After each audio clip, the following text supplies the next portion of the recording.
Hello అండి, welcome to our channel nature Shrishi. Today special ఏంటంటే mutton and ములక్కాడ curry చేస్తున్నాను అనమాట. దానికోసం ముందుగా బాండి పెట్టుకుని ఉల్లిపాయలు కట్ చేసుకున్నాం కదండి, అవి ఇందులో వేసుకుంటున్నాను.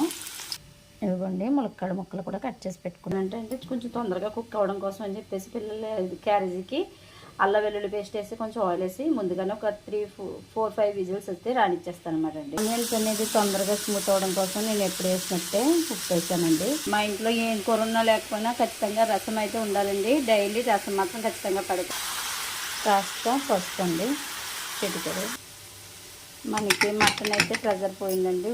మనకి మటన్ అనేది ముందుగా ఇలా తీసుకోవడం వల్ల ఏంటంటే తొందరగా అయిపోతుంది అనమాట అండి. ఇదిగోండి ఇలా ఉంటుంది కుక్ చేసుకుంటే. వాటర్ కూడా మనకి యూజ్ అవుద్ది అనమాట అంటే కూరలో వేసేసుకోవచ్చు. ఇదిగోండి బాయిల్డ్ మటన్ అనమాట, చూసారు కదా పొగలు వచ్చేస్తూ ఉంది.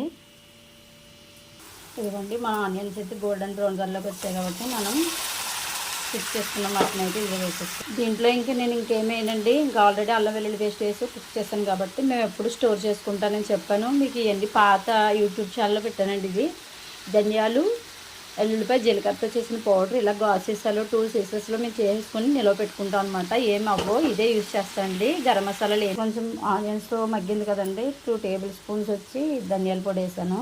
ధనియాలు, జీలకర్ర, వెల్లుల్లిపాయ పౌడర్ అనమాట ఇది. ఇప్పుడు ఇది మసాలాలో కూడా కుక్ అయిపోయింది కాబట్టి కొంచెం కారం వేసుకున్నానండి. 2 టేబుల్ స్పూన్ వరకు కారం వేసుకున్నాను. ఈ కారం వాసన పోయేంత వరకు కూడా మనం ఆయిల్లోనే మగ్గనివ్వాలండి, వెంటనే వాటర్ వేయకూడదు కదండి. మంచి కలర్ఫుల్గా ఉంది కదండి. ఇప్పుడైతే 2 మినిట్స్ క్లోజ్ చేద్దాం. కారం మగ్గేంత వరకు మగ్గిపోయిందండి. ముందుగా కట్ చేసి పెట్టుకున్న మన ములక్కాయలు అయితే ఇందులో వేసేసుకోవాలి. 2 మినిట్స్ మగ్గనిద్దాం.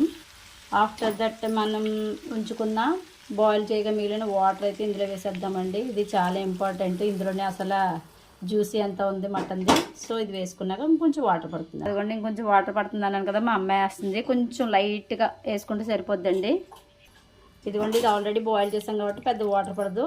ఆ కన్సిస్టెన్సీ చాలు. ఎందుకంటే ములక్కాళ్ళు మనం కుక్కర్లో వండితే విడిపోతాయి. సో అందుకని నేను ముందుగా మటన్ ఉడకబెట్టి ఇలా వండుతున్నాను అనమాట. మటన్ కర్రీ అయితే ఫైనల్ స్టేజ్లో ఉంది. కాస్త కరివేపాకు వేసుకున్నాను అనమాట. కొత్తిమీర కూడా వేసుకోవచ్చు ఇష్టమైన వాళ్ళు. నేనైతే ఓన్లీ కరివేపాకు వేసాను. చూసారు కదా. ఇదిగోండి ఫైనల్ టచ్లో కొంచెం కొత్తిమీర అయితే వేసేసుకోవాలన్నమాట. చూసారు కదా, టేస్టీ ములక్కాడ మటన్ కర్రీ అయితే రెడీ అయిపోయిందండి. ఆయిల్ ఎప్పుడైతే బయటకు వచ్చిందో మనకి కూర అంతా కుక్ అయిపోయినట్టు అనమాట. ఓకేనా, done. Thank you for watching my videos. ఇదిగోండి చూసారు కదా.